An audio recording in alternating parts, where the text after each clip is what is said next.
Intego ya mbere, waremewe kunezeza Imana. Imana yabateye nk'ibiti bikomeye kandi byiza byo kwihesha icyubahiro. Yesaya igice cya 61 umurongo wa 3. Umunsi wa 8, waremewe kunezeza Imana. Niwe waremye byose. Igituma biriho kandi cyatumye biremwa ni ukugira ngo biguhimbaze. Ibyahishuwe igice cya 4 umurongo wa 11. Kuko Uwiteka anezererwa abantu be. Zaburi 149 umurongo wa 4. Waremewe kunezeza Imana. Igihe wavukaga mu isi, Imana yari ihari nubwo itaboneshwa amaso, isekera ko wavutse. Yashakaga kubaho kandi kuvuka kwawe kwayiteye umunezero mwinshi. Imana ntabwo yari ikeneye kukurema, ariko yahisemo kukurema kugira ngo ikunezererwe. Uriho kuko igufitemo inyungu, ngo uyiheshe icyubahiro, usohoze imigambi yayo, uyitere umunezero. Kuzanira Imana umunezero kubera ko kuyishimisha niyo ntego ya mbere y'ubuzima bwawe. Nusobanukirwa neza iri hame, ntabwo uzongera kugira ikibazo cyo kumva ntacyo umaze mu buzima. Icyo nicyo cyerekana agaciro kawe. Niba ukomeye bigeze aho Imana igutoraniriza kuzabana nayo iteka ryose, ni akahe gaciro karenza ko ushobora kubona. Uri umwana w'Imana kandi uyitera umunezero kuruta ikindi kintu icyo ari cyo cyose yaremye. Bibiliya iravuga ngo kubera urukundo rwayo yagambiriye muri Kristo Yesu kuduhindura abana bayo kubw'ineza n'ubushake bwayo. Imwe mu mpano Imana yaguhaye ni ugushobora kunezerwa. Yaguteranije mu buryo buguha gusabana n'ibigukikije ndetse iguha n'amarangamutima kugira ngo ushobore kunezerwa. Yifuza ko uryoherwa n'ubuzima aho kubucamo ubwihanganira gusa. Igituma ushobora kwishimira ibinezeza ni uko Imana yakuremye mu ishusho yayo. Kenshi twibagirwa ko n'Imana igira amarangamutima. Imana irishima kandi ikababara cyane. Bibiliya itubwira ko Imana ijya igira agahinda, ikagira ifuhe ndetse ikarakara, ikagira imbabazi, impuhwe, intimba, ikishima, ikagira umunezero, igasusuruka kandi ikanyurwa. Imana irakunda, ikishima, ikanezerwa, igahimbarwa ndetse igaseka. Kunezeza Imana byitwa kuramya. Bibiliya iravuga ngo Uwiteka anezererwa abamwubaha, anezererwa abategereza imbabazi ze. Icyo ukora cyose kinezeza Imana gihinduka igikorwa cyo kuramya. Nk'ibuye rya diyama, guhimbaza bigira impande nyinshi. Byatwara ibitabo byinshi umuntu ashatse gusobanura mu buryo burambuye kuramya icyo ari cyo, ariko muri iki gice turareba iby'ibanze. Abahanga mu mico y'abantu bavuga ko kuramya ari ikintu usangana imico yose, ni ubukene Imana yashyize muri kamere muntu umutera guhora ashaka kuvugana n'Imana. Kuramya ni kimwe mu bintu bya ngombwa nko kurya no kunywa. Iyo umuntu abayeho ataramya Imana, iteka yishakira ikindi ayisimbuza, kabone niyo cyaba ubwe. Icyatumye Imana iturema ityo ni uko nayo ishaka abayiramya. Yesu yaravuze ngo Imana Data ishaka abayiramya. Bitewe n'uburere wabonye mu by'iyobokamana, ushobora kuba ukeneye gusobanukirwa kurushaho kuramya icyo ari cyo. Ushobora kuba wibwira ko mvuga aya materaniro yo mu nsengero arimo kuririmba, gusenga no kumva inyigisho. Cyangwa se ushobora kwibwira ko nshaka kuvuga ya mihango irimo gucana za buji ndetse no guhazwa. Cyangwa se ugahita wumva amateraniro yo gukiza indwara, ibitangaza ndetse no kwikubita hasi. Kuramya bishobora kubamo ibyo byose, ariko kuramya birenze kuri ibyo bigaragara inyuma. Kuramya ni uburyo bwo kubaho. Kuramya birenze cyane umurimo wo kuririmba. Ku bantu benshi, kuramya bivuga kuririmba. Barakubwira ngo mu itorero ryacu amateraniro atangizwa no kuramya, hakabona kuza inyigisho. Uko ni ukudasobanukirwa gukomeye, kuko buri kintu cyose gikorerwa mu rusengero aba ari bumwe mu buryo bwo kuramya. Gusenga, gusoma ijambo ry'Imana, kuririmba, kwatura ibyaha, guceceka, gutuza, kumva inyigisho, kwandika ibyo bigisha, gutanga ituro, kubatizwa, igaburo ryera, kuzuza ikarita yo kwemera Kristo ndetse no gusuhuza abandi mwasenganye. Ubundi mu by'ukuri kuramya byatangiye mbere y'uko abantu batangira kuririmba. Adamu yaramyaga Imana mu murima wa Edeni, ariko kuririmba ntaho tubibona kugeza mu gice cya 4 cy'igitabo cy'Itangiriro nyuma yo kuvuka kwa Yubali. Niba kuramya ari ukuririmba, abatahawe impano y'amajwi meza ntibazigera baramya Imana. Kuramya birenze kure cyane indirimbo. Kudasobanukirwa kuruseho ni igihe abantu bitiranya kuramya n'ubwoko bumwe bw'indirimbo. Ukumva umuntu avuga ngo twabanje turirimba indirimbo imwe isanzwe, hanyuma dukurikizaho indi ndirimbo yo guhimbaza no kuramya. Cyangwa ukumva undi avuga ngo nkunda indirimbo zihuta zo guhimbaza, ariko nezezwa kurutaho n'izigenda buhoro zo kuramya. Ukurikije aya magambo, iyo ndirimbo yihuta cyangwa irimo ibyuma birangurura yitwa guhimbaza, ariko yaba igenda buhoro ituje kandi ikora ku mutima, wenda bacuranga gitari, ikitwa kuramya. Ubwo ni bumwe mu buryo bwakwiriye henshi bwo gukoresha nabi ijambo kuramya.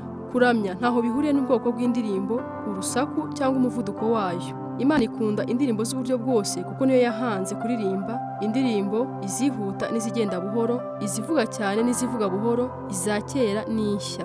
Wowe ushobora kuba utazikunda zose, ariko Imana irazikunda. Iyo ziririmbiwe Imana mu kuri no mu mwuka zihinduka kuramya. Abakristo bakunze kutumvikana ku ndirimbo bakoresha mu kuramya Imana, buri muntu akarengera ubwoko bw'indirimbo akunda, asobanura ko aribwo bujyanye na Bibiliya cyangwa ko aribwo burushaho guhesha Imana icyubahiro. Ariko mu by'ukuri nta bwoko bwa muzika bushingiye kuri Bibiliya. Nta manota y'indirimbo dusanga muri Bibiliya, n'ibyuma bakoreshaga icyo gihe ntabyo tukigira. Urebye neza, ubwoko bw'indirimbo ukunda bwerekana uwo uriwe, aho ukomoka na kamere yawe, ariko ntacyo bugaragaza ku Mana. Indirimbo z'igihugu kimwe zumvikana nk'urusaku gusa mu matwi y'abakomoka mu kindi gihugu. Nyamara Imana ikunda ibidasa, kandi izo ndirimbo zose irazishimira. Nta muzika wa Gikristo ubaho, habaho amagambo ya Gikristo turirimba mu majwi. Amagambo niyo ahindura indirimbo ikaba indirimbo y'Imana, si ijwi ryayo. Nta majwi yo mu mwuka abaho. Nkuririmbiye indirimbo ariko ntashyizemo amagambo, ntabwo washobora kumenya niba ari iya Gikristo cyangwa atariyo. Kuramya si wowe byashyiriweho. Nk'umupasitori kenshi mbona abantu banyandikira ngo nakunze uko mwaramije Imana uyu munsi, byamfashije cyane. Ubwo nabwo ni ubundi buryo bwo kudasobanukirwa. Ntabwo turamya Imana ngo abantu bafashwe, turamya kugira ngo Imana yishime. Iyo turamya ntitugomba kwirebaho dushaka kunezeza abantu, tugomba gutumbira kunezeza Imana. Niba hari ubwo ujya uvuga ngo iteraniro ry'uyu munsi ntacyo ryamariye, ubwo wagiye gusenga ku mpamvu zitari zo. Kuramya si wowe byagenewe Imana. Birumvikana amateraniro yose agiramo igihe cyacu cyo gusabana n'abandi, kwigishanya n'ivugabutumwa, kandi hari inyungu nyinshi dukura mu kuramya Imana, ariko ubundi ntabwo tubikorera kwishimisha. Impamvu nyamukuru yabyo ni uguhesha Umuremyi wacu icyubahiro no kumunezeza. Muri Yesaya igice cya 29, Imana yitotombera amateraniro yo ku munwa gusa, imitima iri kure yayo kandi ari mu buryarya. Abantu basengaga Imana amasengesho y'akamenyero, bakayihimbaza bitavuye ku mutima, bakayibwira amagambo y'ubusa, bagakora imihango yashyizweho n'abantu batabanje no kwibaza icyo ivuga. Ntabwo umutima w'Imana ujya ususurutswa n'imihango y'akamenyero, icyo ishaka ni urukundo rugurumana n'ubwitange. Bibiliya iravuga ngo aba bantu baranyegera bakambwira amagambo kandi bakanyubahisha iminwa yabo, ariko imitima yabo bakayinshyira kure. Kubaha abanyubaha ni itegeko ry'abantu bigishijwe. Kuramya ntabwo ari kimwe mu byo ukora mu buzima, nibwo buzima bwawe.